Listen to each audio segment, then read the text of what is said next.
Hey everybody, welcome back to the channel. So I have an unboxing today. So I bought a saw using the very small amount of YouTube income I get, plus the more substantial amount that I make from flipping saws on eBay. So I wanted one of these for a while. I'm drinking the hard stuff today. A&W Diet Root Beer, hardcore.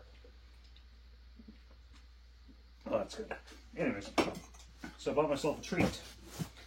Obviously, you can see a holzfforma. If you see my post the other day, you probably know what this is. I kind of opened the top at work because it looked a little beat up, but didn't really go into it. Could use these packing materials earlier because I shipped out a saw. So yes, this is a g372xp holzfforma. There's a lot of videos of these online on YouTube because they're a very popular saw. Sure that's actually recording. It'd be sad if it wasn't. But I don't have one. I've never really, despite all the saws I've played with, the only time I played with this 372 was I was out with Jim, visiting a guy out of Daysland, Alberta, and I ran one of his ported ones. Never ran one before, so. But we're gonna do a full-fledged, old-school unboxing video. On the top here, we got a holzfforma toolkit.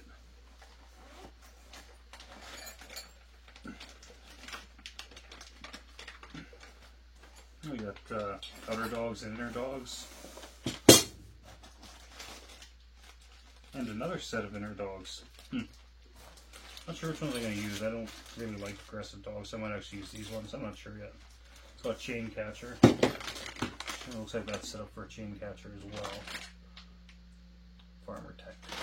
We'll see. I'm not sure what kind of dogs I'll put on yet. I'll put the big ones on because big ones look badass, right? That's what it's all about. That's why people buy the West Coast saw ones. So it also comes with a flat blade screwdriver for the carb jets, a couple Allen keys, and a scrunch. Everything you'd expect it to come with. Which came with a nicer screwdriver, but you get the little mixing bottle, which that's going to go straight in the trash because I don't use them. Anyways, okay. Here is the saw. It's a nice box.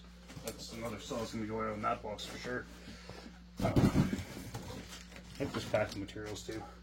Anyways, bring you guys up a little closer now.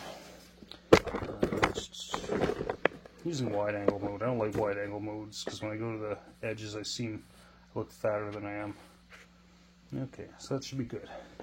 So okay, let's take a look at this bad boy. That's unsealed. It's in the bag. Okay. Oh, spring allergies. Yay! So, what is it? Well, obviously it's a 372 G372xp. She looks not too bad. Clutch cover. It's got a butt ton of compression. It's got a decomp on it. Yeah, it's with the decomp nut on. It's got some serious compression. Yeah, nice looking muffler. Probably thinner than Husqvarna's, like typical. No scratches or blemishes. I mean, this is pretty nice actually. Everything's tight.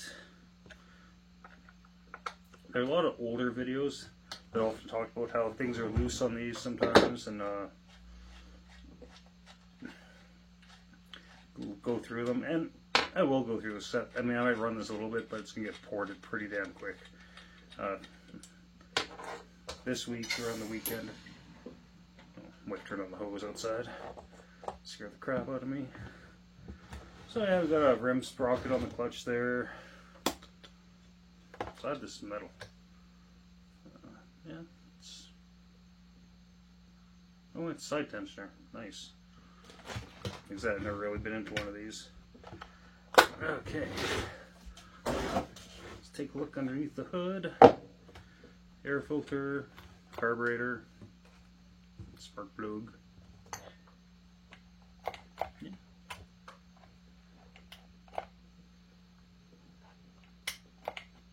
Everything seems to work as it should.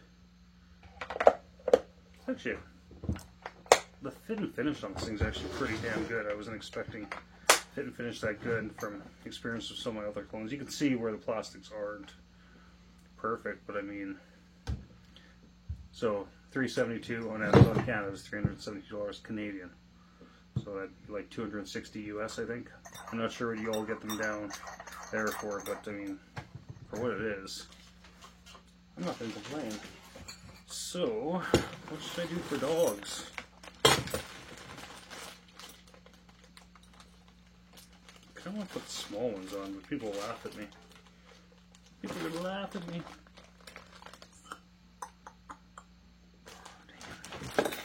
Maybe we'll put big ones on. Now, is that a screw that goes on there? Oh, there is. Not sure if I like these dogs, though.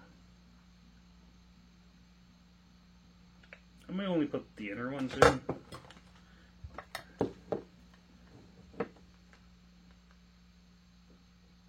You know what? I'm actually just going to put the... No, I can put these dogs on. People will laugh at me with the other ones on. Not that I care what people think, but no, whatever. Probably going to need these screws and such. Okay, I don't have Loctite, so I'm going to use the next best thing, Moto Seal. Jeremy Bell seems to, or Bellhopper, seems to think that Moto Seal works fine. I found that too, because I've used a lot of Moto Seal to pull crap together. Okay. One thing I didn't see though is there's 2 screws for that. No screws in that. So if I want to use the other dogs, I basically have to use the bar nuts to hold it on.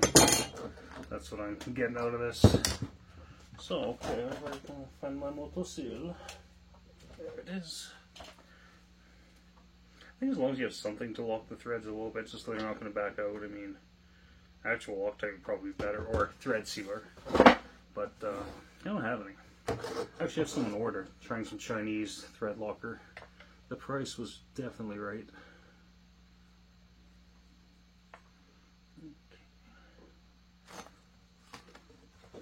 People are going to think it's funny that I'm not a big fan of huge dogs and saws. Here in Alberta, I just won't find them necessary because you're not really cutting anything that big. A big tree here in Alberta is 2 feet across.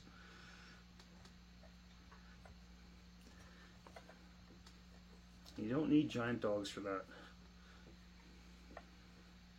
Maybe someone can correct me on that. So go if you're falling all day. It's like, yeah, probably, because I mean, I'm just a hobbyist, so I mean, as much as I like to pretend I know what I'm doing, I might not actually know what I'm doing.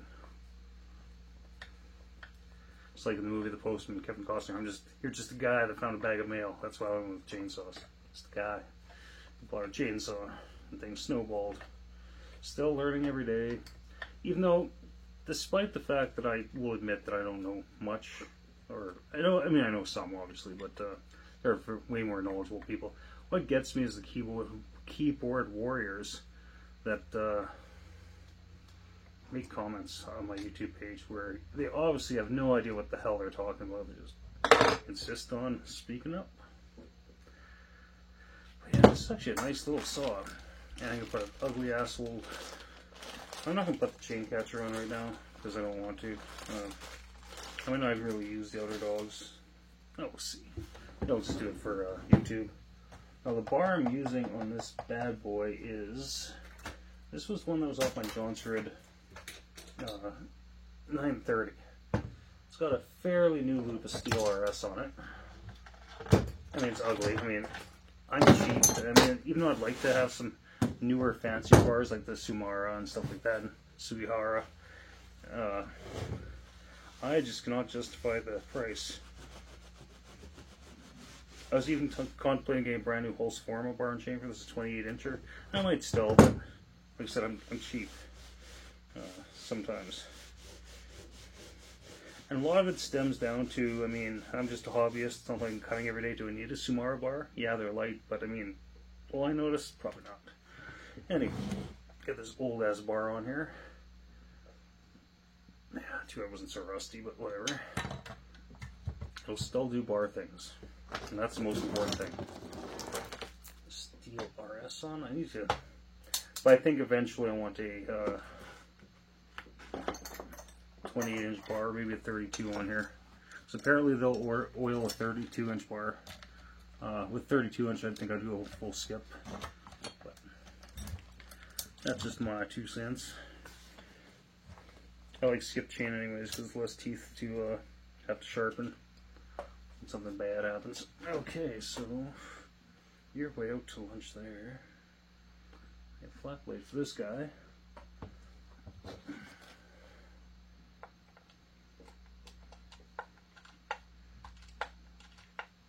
That is not very smooth, but feels quite chunky, if you know what I mean.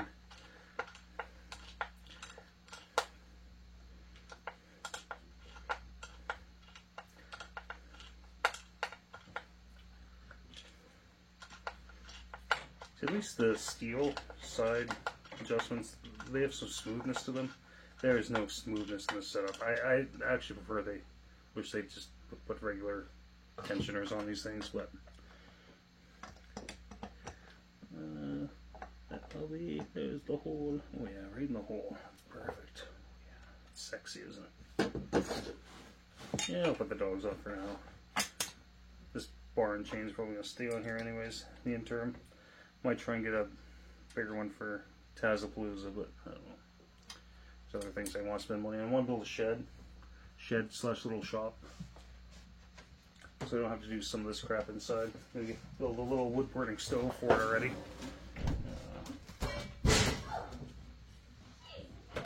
You okay?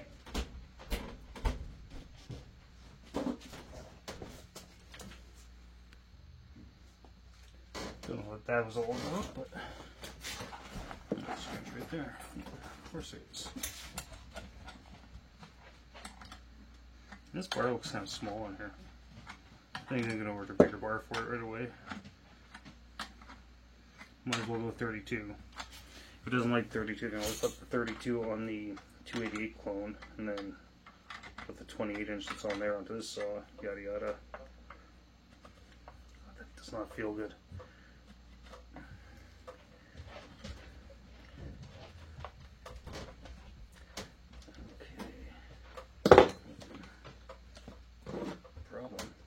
We have a problem.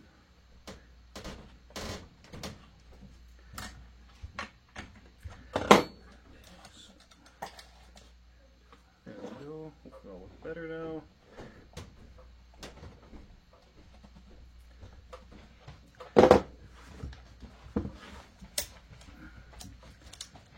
A little more.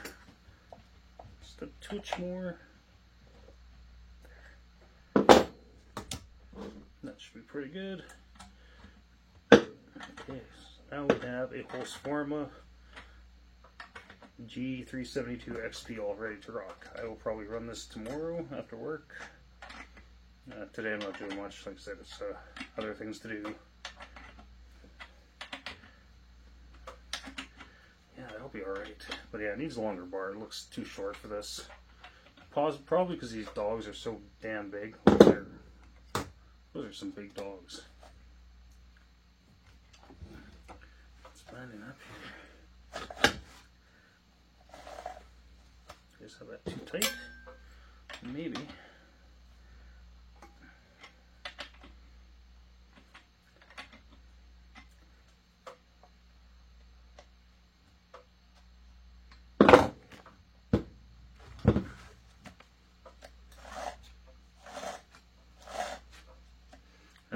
Gooder.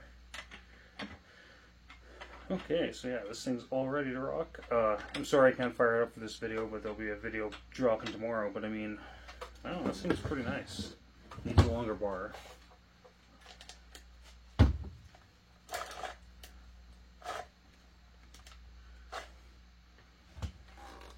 Seems like something's not right there, but everything looks right. And it might still just be a tad too tight. Or just need some oil. Anyways, that's it for the video today. It's a nice looking saw. You guys in closer. Scrungy old bar. holzfforma.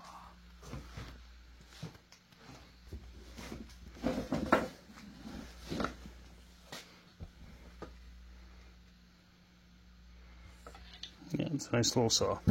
Anyways, take it easy.